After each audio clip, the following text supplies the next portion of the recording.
근데 검찰이 기소한 인사는 이제 제가 아까 말씀드린 대로 차규근 법무부 당시 출입국 외국인 정책본부장이었고요. 예, 그렇죠. 그다음에 이규원 현직 검사였고, 현직 부부장 예. 검사였고요. 예. 그리고 이제 이광철 청와대 민정비서관이 있어요. 민정비서관이었었죠.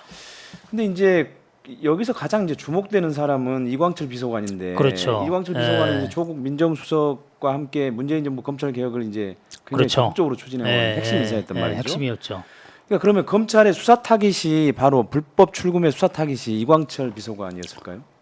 그렇죠. 그렇게 의심이 되죠. 왜냐하면은 이게 이제 그 공소장이나 이런 걸 봤을 때 여기에 타겟은 제가 이제 뭐 공소장을 분석해 보면 사실은 이광철 넘어 조국 당시 민정수석이죠. 조국 민정수석이 이제 검찰 개혁의 어떤 상징적인 인물이고 그다음에 이제 그 조국이라는 어떤 상징성이 있는 거고 문재인 정권에 그다음에 조국 대표가 이제 그 당시 가족 수사 이런 걸로 여러 궁지에 몰려 있잖아요. 그죠? 근데 이제 가족 수사는 좀 약간 검찰 입장에서 좀 약해 보이는 거예요, 이게. 뭔가 이제 권력형 비리 이런 게 좀 있어야 되는데 그 중에 여러 가지 엮은 것 중에 요 사건만큼 또 강력한 게 없다고 이제 아주 그 공격하기 좋은 그런 사건이 없었던 거죠. 검찰이 봤을 때. 그래서 이광철 사실은 이 사건 구도에서 이광철이 했던 역할이라는 건 주도적으로 한 게 없어요. 이걸 보면은 그냥 중간중간에 연락을 해준 거예요. 연락을 이제 자세히 이제 좀 본다면 이제 출금을 하려고 출국을 하려고 하니까 이걸 막아야겠다라고 해서 이 요청이 들어오잖아요. 이제 현직 검사가 그러면 이거를 그 이제 그 당시 중요한 역할했던 사람이 이제 윤대진 검찰국장이라는 사람이 뭐 하여튼간 재판 때는 또 말을 바꿉니다만은 윤대진 검찰국장을 통해서 이 출금을 위해서 여러 가지 대검의 승인을 받아야 되는 그런 여러 가지 이제 문제들을 연결을 해주죠. 이광철은 중간에 그냥 마치 거래를 도와준 그런 역할밖에 안 한 거예요. 그러니까 약간 굳이 얘기하면 범죄가 있다고 하더라도 단순히 혐의자 정도가 됐을 텐데. 총범 정도나 되나요? 뭐 이렇게 된 거죠. 예. 근데 어마어마한 이제 뒷배경으로 지금 그렇죠. 검찰은 근데 마치 공소 사실은 여기서 기획해서 마치 이거를 긴급 출금을 막은 것처럼 이렇게 돼 있단 말이죠. 아니 기획했으면 사실 저는 만약 이게 청와대에서 기획했다고 한다면 이미 그 전에 김학의를 출금했죠. 왜 긴급 출금합니까? 그러니까 말이죠. 그러니까 이미 그 논리적으로도 그게 예, 말이 안 돼요. 말이 안 되는 예. 거죠. 그래서 이광철을 겨냥한 거는 이제 그 뒤에 있는 조국 민정수석 그리고 또 더 가면 이제 그게 바로 청와대 문재인 대통령에 대한 어떤 그런 타격을 줄 수 있는 그런 구도죠. 그러니까 저는 그래서 그 김학의의 그 출금하려고 했던 그 사건을 둘러싼 그 검찰의 상황이 일종의 조국 사태의 전조가 아니었을까 이런 생각이 들어요. 그러니까 그때부터 이미 조국은 찍혔고 그때부터가 아니고 그때 이미 타겟이 찍혔는데 그렇죠. 타겟으로 더 이제 찍히는 삼은 거죠. 거죠. 예. 예. 그렇죠. 그런 연장선상에 있다고 볼 수 있겠죠. 예. 그리고 주목해야 될 거는 이제 김학의 출금 사건이 일어난 거는 2019년이고요. 김학의 출금이 불법이라면서 수사에 나선 거는 2021년이에요. 예. 이게 이제 윤석열 검찰총장, 윤석열 현 대통령이 이제 그래서 이제 검찰총장이 그렇죠. 된 시절에 일어난 일이에요. 예. 그 더 재미있는 거는 우리가 이제 주목해야 될 게 윤석열 총장이 윤석열 사단의 행동대장으로 불리는 이정섭 당시 수원지검이었죠. 예, 부양검사에게 재배당을 하잖아요. 그렇죠. 예, 원래 다른 데 배당이 됐다가 지금 그쪽에다 재배당을. 콕 쪽에서 이정섭 부장한테 하라고 딱 지적을 해주죠. 그러니까요. 예. 그러니까 자신의 행동대장 예. 한테 이거 수사해라라고 사실상 딱 콕 집어가지고 배당을 네. 한 거란 말이죠. 이정섭 부장을 아마 찍은 이유는 이 이정섭 검사가 당시 그 서울 동부지검에 있을 때 그 조국 그러니까 당시 조국 민정수석 때 그 이른바 유재수 전 네, 감찰무마. 그 감찰무마 사건 네. 거기를 해서 기소한 부장이거든요. 네. 그러니까 이정섭 그러니까 그 실력을 높이 산 거죠. 그리고 어떤 추진력이나 이런 것들을 또 그래서 이제 꼭 찍어서 배당을 했는데 그러니까 이게 이제 아까 저희가 이제 김학의 별장 성접대 사건이나 이런 것들을 얘기를 했습니다만 네. 결국은 이제 대법원에서 무죄가 됐단 말이에요, 확정이. 예. 예.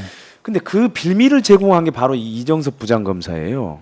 그렇죠. 아까 언급하다 말았는데. 예, 이게, 그 건설업 또 다른 건설 윤중천 말고 또 다른 건설업자였던 스폰서였던 최아무개 업자를 부적절하게 수사하는 과정 때문에 사실 대법원이 사실은 그 사람의 뇌물을 줬다라고 하는 증언을 사실은 이건 배척한 거죠. 배척한 거죠. 배척한 거죠. 이게 그렇게 돼 그러니까 참 버리니까. 김학의가 무죄 받는데 원죄가 있는 원서한테 그걸 검사인데 그 사람한테 맡겼어요. 그렇죠. 예. 그리고 또 이 뭐라고 그래야 되나? 그러니까 김학의 재수사를 저 했던 그 주인 검사한테 다시 또 불법 출금을 맡겨버리고, 그러니까 이게 뭐라고 그러죠? 이 배당 자체도 상당히 상식적으로 이해할 수 없는 그런 배당을 한 거죠. 예. 그러니까 이제 그 이정석 검사는 사실 뭐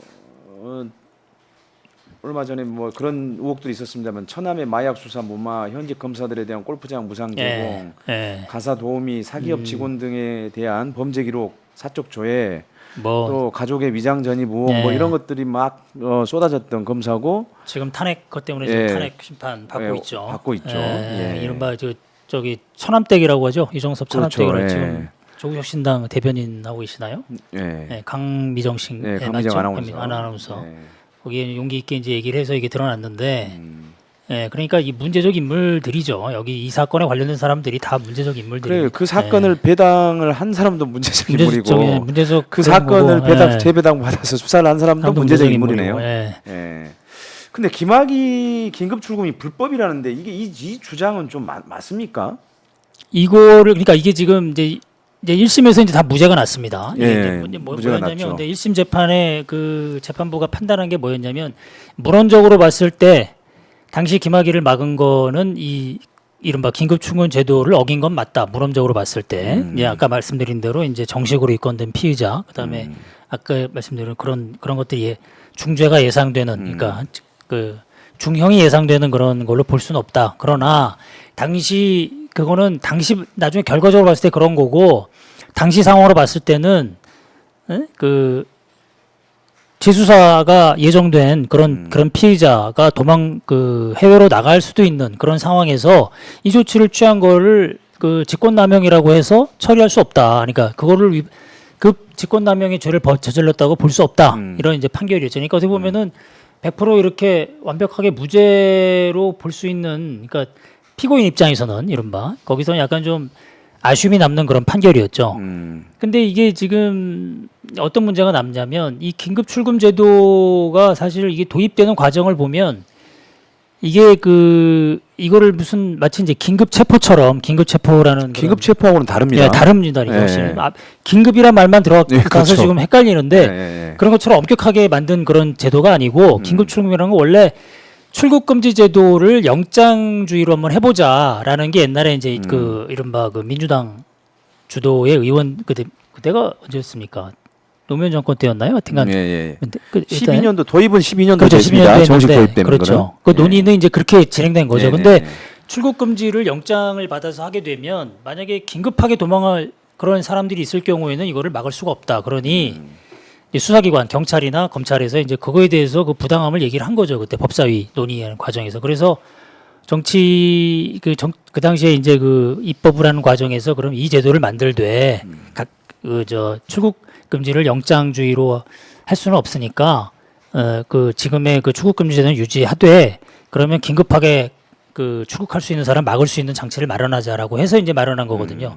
그 중요한 건 뭐냐면 2012년에 이 제도가 도입된 이후에 지금 김 전 차관 사례보다 훨씬 더 절차를 안 지킨 것들이 부지기수예요. 그러니까 이제 그게 예. 사실 검찰의 이 진면목이고 예, 실체인데. 그러니까 이게 또 하나의 내로남불이죠. 그러니까 자기네들은 경찰에서 그렇게 긴급 출금하겠다고 온 그런 사건들을 그냥 그런 거 지키지 않고 막 지휘하거나 또 실제로 자기네들이 수사했을 때 이런 거를 엄격하게 지키지 않은 사례가 많은데 그렇게 해놓고 지금 마치 이 사건은 정말 중대한 범죄인 것처럼 막 홀로갑 떨면서 이렇게 기소를 한 거잖아요. 그러게요. 예, 이게 대표적인 사건이 이제 그 우리가 잘 알고 있는 그 노무현 전 대통령의 친형 노건평 그렇죠. 씨. 예. 그때 이제 그 성완종 전 경남기업 네, 회장인가요? 경남기업.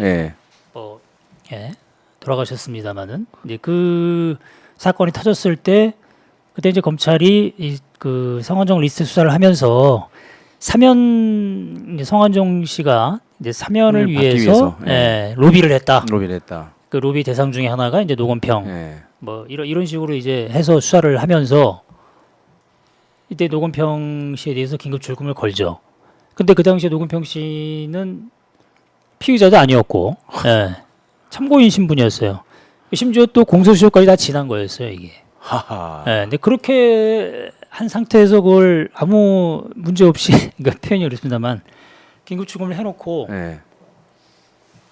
버젓이 지금 물론 이제 그때 검찰하고 또 이 수사하는 검찰하고 달랐다라고 물론 검사들은 얘기합니다만은 그건 그거고 이건 이거다 이렇게 얘기합니다만은 국민들이 이제, 보기엔 이게 예. 말이 안 되는 그런 거죠. 그러니까 이제 이게 사실 검찰이 이런 식의 내로남불을 아주 수없이 자신들이 문재인 정부를 향해서 휘둘렀던 그 프레임 내로남불이 거의 여기는 내재화돼 있어요. 구조화돼 있고. 그러니까 뭐냐면은 이 긴급 출금 제도도 김학의 사례하고 유사하거나 그보다 더 적법한 절차를 안 지킨 상황에서도 긴급 출금을 해왔고 피내사자는 물론이고 참고인도 공소시효가 끝난 사건 관계자도 긴급 출금을 했단 말이죠. 그렇죠. 그게 사례가 다 있잖아요, 사실. 그거를 그러니까 이번 재판에 이게 참 그러니까 이 지금 피고인들 이 표현이 그렇습니다만 지금은 이제 그 국회의원이 됐죠. 차규근 본부장 이게 그렇죠. 전문가거든요. 이쪽 분야 전문가. 그렇죠. 예. 예. 출입국 과장부터 해가지고 노무현 정권 때 완전 전문가죠. 이쪽이 전문가기 때문에 이걸 아예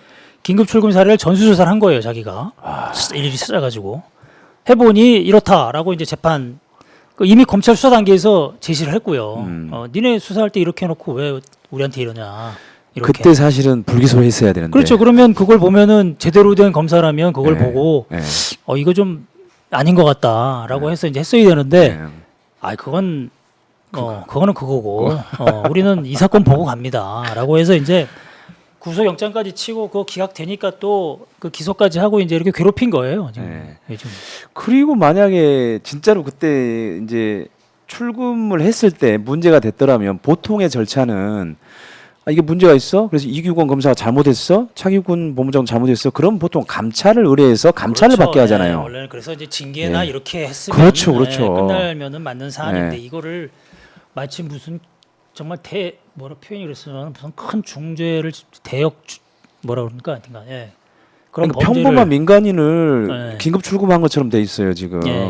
그렇게 했던 거죠. 그리고 실제로 그 이정석 검사가 마지막에 이제 재판 1심 재판 때 그 결심 공판하면은 검사가 논고를 합니다. 최후 그렇죠. 논고라고 그래서 검사가 이제 의견을 얘기를 하는데 거기서 그런 얘기를 해요.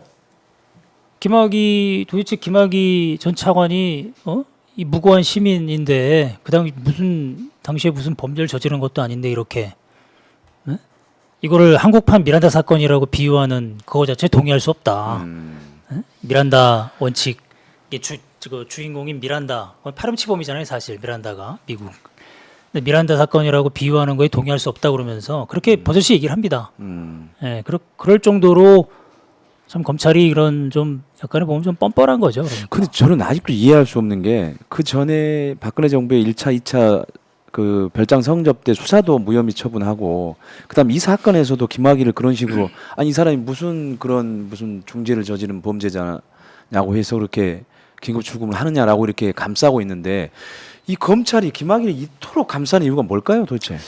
아마 박근혜 정권 때는 이제 당시 대통령과의 어떤 개인적인 인연 이런 것들 또 언제 총장이 될지 모른다는 그런 게 있겠죠. 기본적으로 그런 압력들이 있어서 했겠고. 근데 이제 지금 이제 문재인 정권 때 이 재수사나 이 불법 출금 수사하면서 했던 그 검사들의 생각은 아까 말씀드린 대로 이제 그 검찰 개혁에 대한 보복심이 강했던 것 같아요. 이 검찰 개혁 이른바 이 사건을 검찰 개혁의 불쏘시개처럼 활용하는 그런 이제 문재인 정권에 대한 어떻게 보면은 응징이라고 볼 수 있겠죠. 검찰 조직을 건드리는 세력은 우리가 응징을 하겠다. 이런 거죠. 이런 걸 보여주겠다는 거예요. 그러니까 검찰 건드리면은 이렇게 잘한 일도 불법적인 일로 둔갑이 되는군요. 그렇죠. 이게 지금 그러니까 그거를 그런 행위들을 제대로 이제 그런 걸 못하게 우리가 막지를 못하니까 이게 지금 결국은 이제 우리 동료 언론인들까지 오는 거죠. 지금 그 파장이 이런.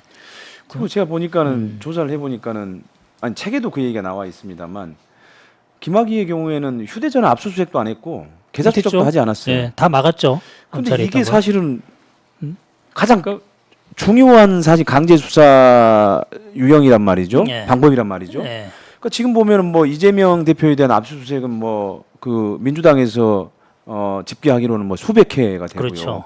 그리고 최근에 뉴스타파 등 언론인 자택 그다음에 사무실 압수수색 수없이 하지 않습니까? 그리고 뭐 조국 전 장관도 어마어마하겠지 않습니까? 털었죠. 털었다는 표현을 쓰죠. 근데 탈탈. 보세요. 이 김학의 앞에서는 법무부 차관밖에 안 한 이분 앞에서는 그렇게 딱 멈추지 않습니까? 검찰의 칼날이 말이죠. 이게 그러니까 당시 뭐 경찰이 그때 뭐 감청 통신조회 그다음에 네. 뭐 저 뭡니까 압수수색 뭐 이런 거 계좌 추적 다 신청했는데 그걸 검찰이 다 그 기각을 해버리죠. 그런 거 거기. 그러니까요. 네, 그거 할 필요 없다고 네. 해버리는데 그러니까 이런 걸 보면 참 모르겠어요. 지금 아마 검사들도 과거에 자기들이 했던 거를 보고 좀 이렇게 좀 대우각성을 해야 돼요. 이게 이렇게 가면 갈수록 검찰에 대한 그 신뢰는 더 떨어지는 거죠. 네. 그러니까는 대호각성을 하면은 그나마 이제 아프지 않는 거고요. 네. 그렇게 뻔한 사실들을 앞에가 있는데 앞에서도 여전히 그렇다고 하면 사실 아픈 거죠. 그걸 대호각성을 못하면 성찰을 못하면. 검찰을 그러니까 그렇죠. 이제 참 그게 아쉬운 대목인데 네. 지금 뭐 그래서 좀 여담이긴 합니다만은 지금 이제 김건희 여사의 수사에 대해서 뭐 이원석 검찰총장이 성역 없는 수사 뭐 이런 얘기를 하는데 지금 이제 이원석 총장의 임기가 지금 9월이면 끝나거든요. 그렇죠. 예. 그 사실상 다음 달이면 총장 후보 후임 총장 인선이 들어가요. 그러면 이제 어떻게 보면은 힘 빠진 거죠. 네. 총장으로서. 지금 와서 저렇게 뭐 마치 공적이 뭐죠? 언론적인 멋진 얘기 하듯이 말을 저렇게 번지르르하게 하는데 지난 2년 임기 동안 보여준 거는 그게 아니었잖아요, 지금. 아니 그러니까요. 네. 그 임기 동안 뭐 했어요? 네. 그러니까 이거는 가만히 있다가. 지금 그리고 성역 없는 수사 얘기하는 거는 본인의 그 퇴임 이후에 그 합리화하기 위한 알리바이죠. 그러니까요. 그런 거죠. 그리고 뭐. 뭐 그 당시 뭐 명품백 수수는 그때 없었다라고 주장할지 모르겠으나 도이치모터스 주가 조작 사건이 있잖아요. 그렇죠, 그렇죠. 예? 이게 지금 뭐 지금 윤석열 대통령은 뭐 지난 정권 때 탈탈 털어서 내도 이게 기소 못할 정도로 이게 탈탈 털었는데 그러면 뭐 기소 못할 정도로 우리 저 영부인께서 무고한 거 아니냐 이제 이런 식의 주장을 하는데 이제 거꾸로 얘기하면 지난 정권 때 탈탈 털어서 기소를 못했다면 현 정권 들어와서 무혐의 처분하면 되는 거죠. 그렇죠. 근데 검찰이 못 하고 있는 거예요 지금. 왜냐하면 난리 나고. 예, 무혐의 처분했다가 나중에 특검이 들어왔을 때 무사하지 못하거든요. 그러니까 지금 그 처분한 검사들도. 그러니까 그런 상황에 있는 사건인데 이걸 지금 임기 내내 가만히 두고 있다가 물론 이제 본인은 뭐 추미애 전 장관 시절에 그 윤석열 검찰총장한테 지휘했던 이른바 지휘 배제 조치 이것 때문에 이제 검찰총장인 나도 이 사건에 대한 지휘권이 없다 이제 이런 식으로 뭐 항변하거나 이럴 수 있죠. 이제 그러고 있는 것 같은데 그건 너무 소극적이고 너무 적이고 네. 그걸 자기가 본인이 그 법무장관한테 얘기를 해서 한동훈 장관이나 지금 뭐 박성기 장관 한동훈 장관 때 얘기를 해서 이거는 빨리 처리를 하자라고 하면 되는 거였으니까. 그렇죠. 예. 그리고 와서 지금 와서는 무슨 출근할 때 뭐 멋진 얘기들 많이 해요. 내가 참 근데 보는 입장에서는 아니 너무 이거 참 그러니까요. 네. 그 앞선 시간들은 도대체 뭐냔 뭘까? 말이죠. 이게. 예. 예. 그 저는 그런 생각이 들더라고요. 왜냐하면 만약에 김건희 여사가 지금 받고 있는 혐의, 그러니까 주가 조작에 가담을 했다든가 아니면 누구로부터 명백하게 명품백을 받는 물증이 있는 사건에 걸렸다고 한다면 만약 문재인 대통령의 부인인 김정순 여사가 혹시라도 이런 사건에 걸렸다고 하면 과연 검찰이 이런 식으로 계속해서 이런 시간을 끌었을까 이런 생각이 들어요. 아유 그건 뭐 우리가 충분히 예상할 수 있죠. 네. 어땠을까? 뭐 충분히 예상할 수 있는 거고 지금도 뭐죠? 지금 뭐 최근에 보니까 인도 예, 그거 방문한 거. 그 기내식 뭐 어쩌고저쩌고 해가지고 그것도 뭐 수사하겠다고 지금 재배당하고 이제 그런 모양인데 여전히 지금 그러고 있습니다. 그러니까 검찰이. 참 대단한 윤석열 검찰이에요. 예.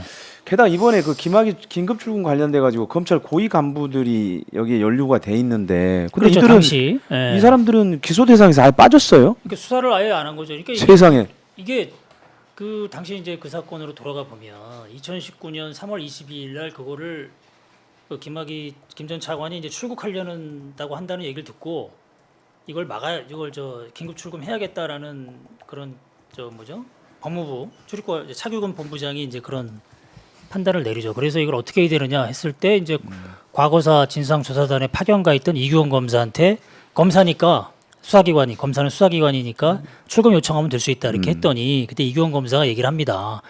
나는 그래도 내가 검찰 검사 법무부 소속 나는 법무부가 아니라 검찰의 그 지휘를 받는 검사인데 우리 대검의 지휘부에 승인을 받아달라 이렇게 얘기를 해요. 그거를. 그럼 대검 당시 그래서 대검 승인을 받기 위해서 만방 그 뭐죠 노력을 하죠. 그 네. 주요한 역할을 했던 게 이제 아까 얘기한 윤대진 검찰국장. 법무부 검찰국장이었고 예. 그리고 당시 대검총장 검찰총장이었던 문무일 총장 그다음에 봉욱 대검 차장 이런 사람들과 연락을 시도해서 그러니까 이제 승인을 받은 사실은 받은 거죠. 받았는데 지금 본인들은 승인 안 했다고 지금 부인하고 있으니까. 예.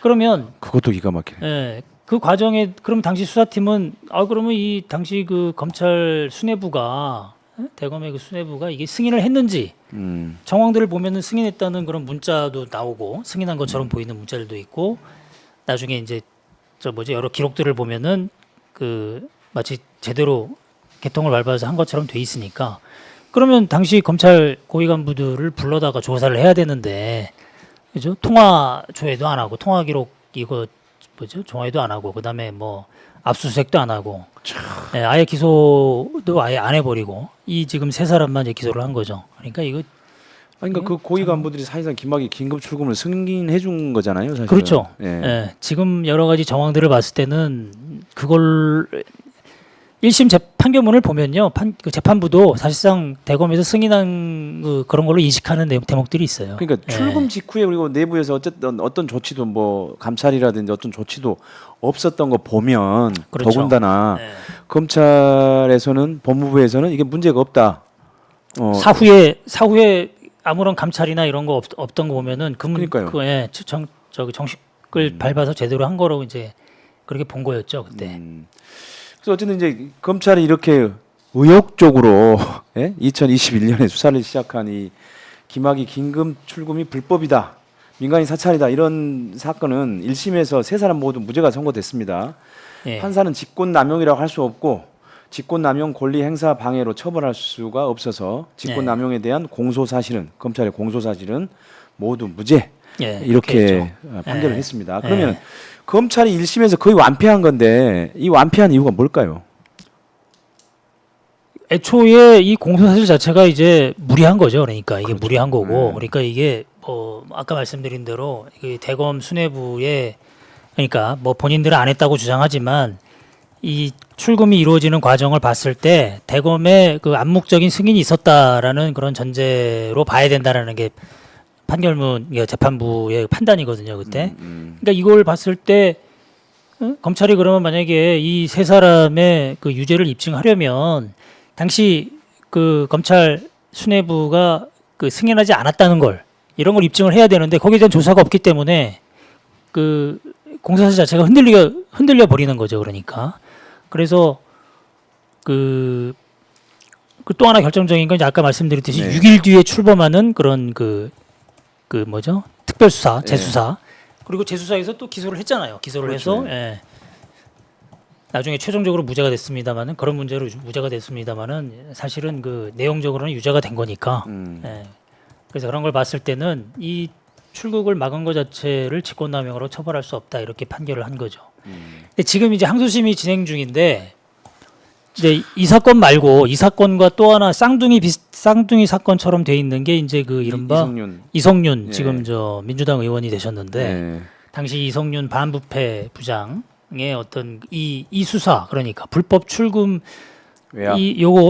요 수사를 하지 말라고 외압을 행사했다는 혐의로도 기소가 됐어요 또 그 이성윤. 그러니까 똑같은 사건이죠. 사실. 그래서 똑같은 사건이죠. 예. 근데 이성윤 지금 의원은 항소심까지 무죄가 났어요. 예. 뭐 그게 아니라 이게 당시 안양지청 수원지검 안양지청 수뇌부가 이거 수사 안 되니까 하지 말라라고 한 거지. 이성윤 반부부장이 그거 수사하지 말라고 한 게 아니다. 이렇게 이제 판결을 한 거죠. 그러니까 결국은 이 지금 요 사건도 김학의 불법 출금 사건 요것도 항소심 지금 진행 중인데 그 사건을 봤을 때는 뭐 이렇게 크게 뭐 이렇게 뒤집힐 것 같지는 않다. 뒤집거나 그렇게 안 보이죠. 물론 이제 재판을 봐야 됩니다만. 예. 근데 지금 최근에 진행된 사건에서 이런 게 있었대요. 그러니까 문제가 뭐였냐면 아까 이제 김학의 전 차관을 그러면 당시 검찰이 이 피의자로 받느냐 안 받느냐 이게 이제 중요한 거잖아요, 그죠? 이제 피의자로 인식했느냐. 그래서 중요한 게 뭐였냐면 이제 나중에 6일 뒤에 출범하는 이른바 그 재수사팀, 예? 그때 이제 여완섭 그죠? 고검장이 이제 그 팀장을 맡아서 문무일 총장 지시를 받아서 수사를 하는데 그럼 그 당시 김학의에 대해서 구속영장을 청구를 하죠.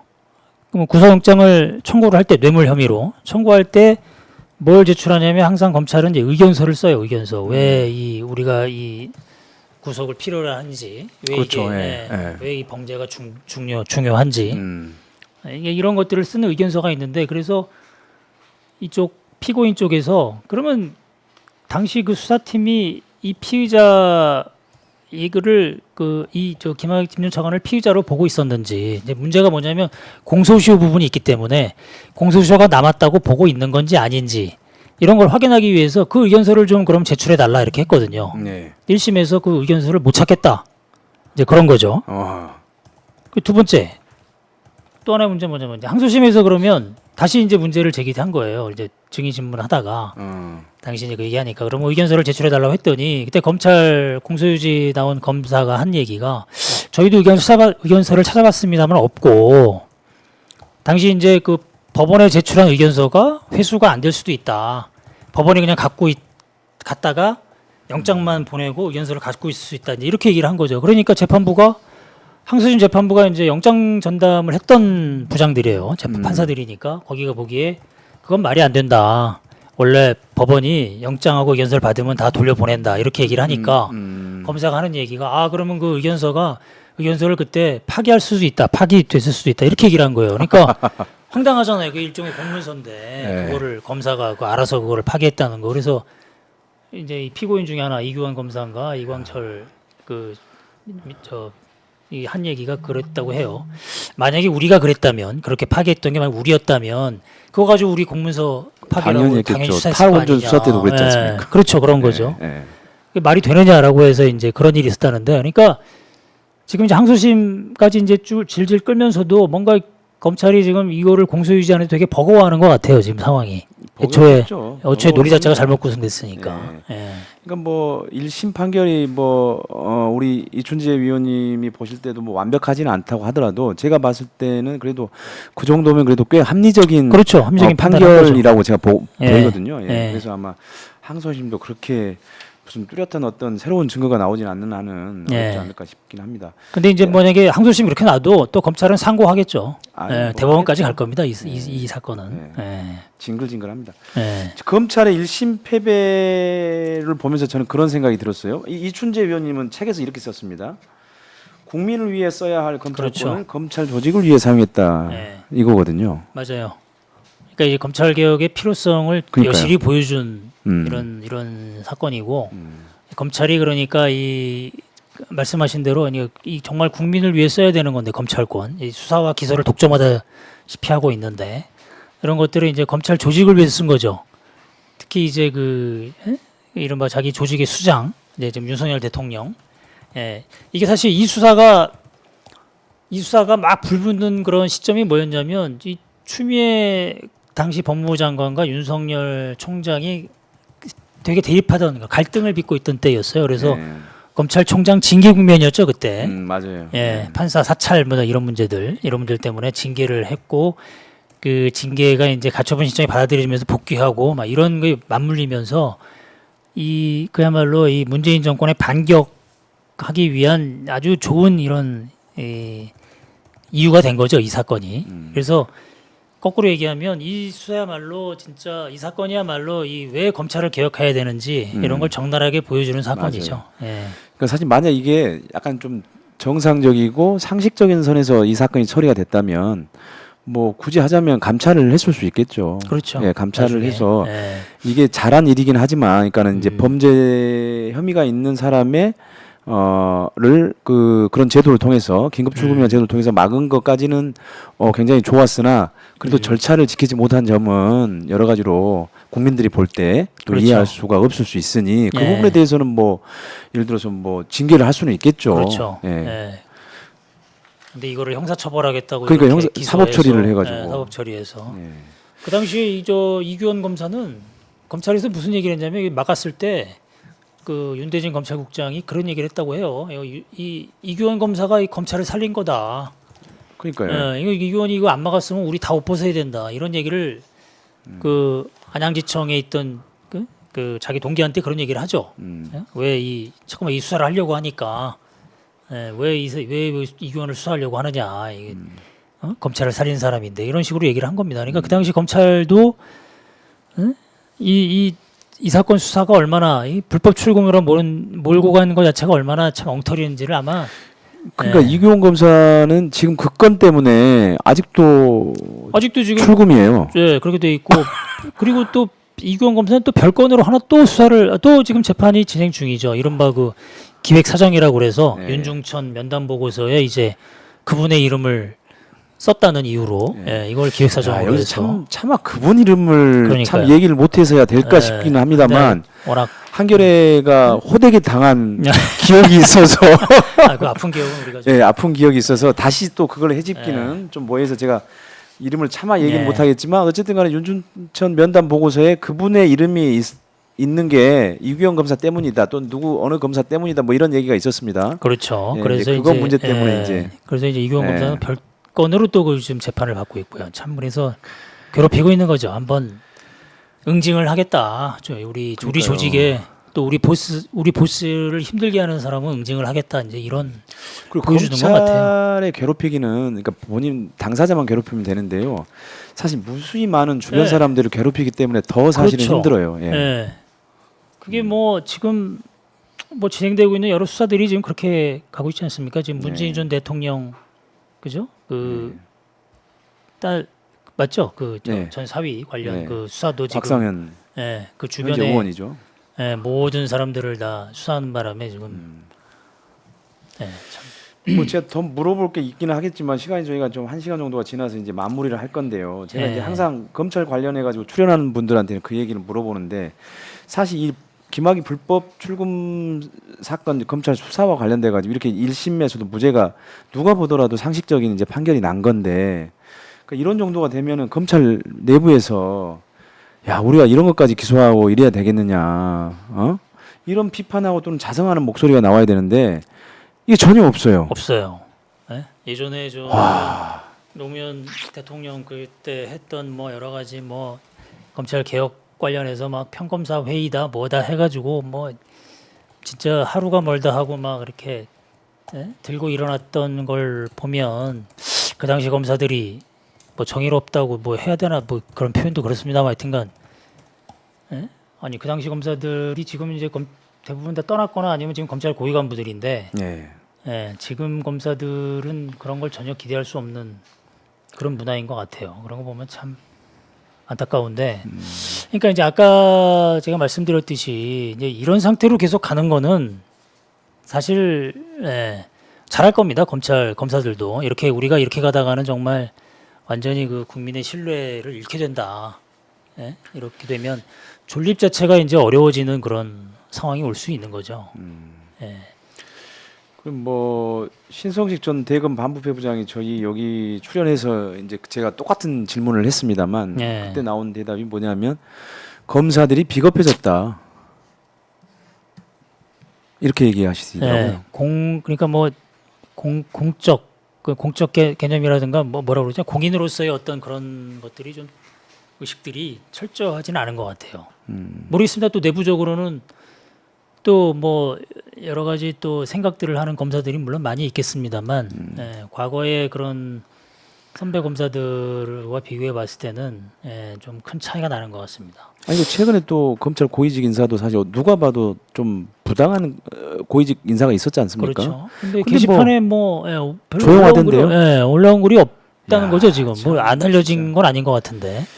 있었으면 금방 그렇죠. 기사가 나왔겠죠. 옛날에는 이런 인사, 뭐 추미애 전 장관이 했던 여러 가지 인사에 대해서 뭐 많이 그런 게 있었죠. 게시판에 글도 올라오고 뭐 그랬는데. 그 이제 마무리하도록 하겠습니다. 이 검찰 국가의 배신에 보면 제가 사실 오늘 다 1시간 내로 할 수가 없어서 들려드리지 못한 얘기들, 재밌는 얘기들이 여기 이 책에 굉장히 많이 있어요. 제가 다 읽어봤는데 그러니까 뭐 그 대윤이라고 하는 윤대진 검찰국장이 어떻게 또 자기의 말을 바꾸는지, 그리고 또 뭐 재심 전문 변호사였던 박준영 변호사는 왜 또 검찰 쪽에 서서 진술을 하는지, 이런 것들과 관련돼서 굉장히 재미있는 얘기들이 많이 있으니까 꼭 구입을 해서 읽어보시면 검찰 개혁을 하는데 도움이 될 것 같습니다. 검찰 개혁을 하는데. 예.